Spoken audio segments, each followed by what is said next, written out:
Israel भले ही छोटा सा देश हो, लेकिन इसराइल का साहस बड़े बड़े देशों पर भारी पड़ जाता है। पिछले साल बेंजामिन नेतन्याहू ने एक बयान दिया था कि इसराइल पहले हमला करो की नीति पर काम करता है और यह बात इसराइल के दुश्मनों को याद रखनी चाहिए।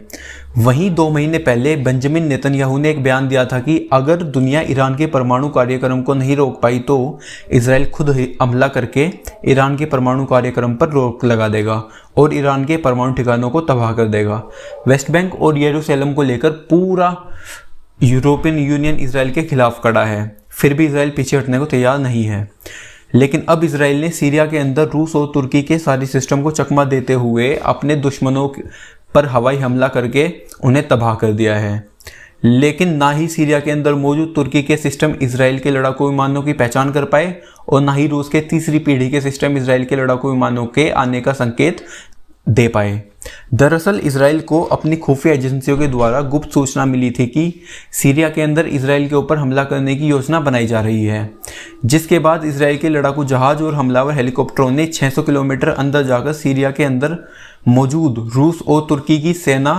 और उनके रडार सिस्टम को चकमा देते हुए सीरिया के सैन्य ठिकानों पर हमला करके अपने दुश्मनों को तबाह कर दिया है।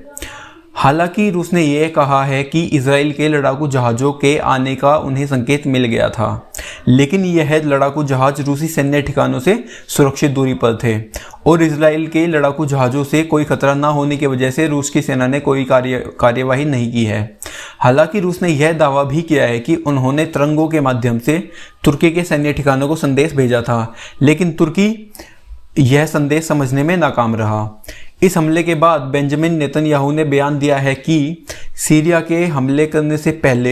ही इजराइल की सेनाओं ने सीरिया के अरमानों को तबाह कर दिया है। बता दें कि 1967 में इजराइल ने युद्ध के दौरान सीरिया के गोलन हाइट्स पर कब्जा कर दिया था और इजराइल के इस हमले को मान्यता देने वाला अमेरिका एक इकलौता देश है,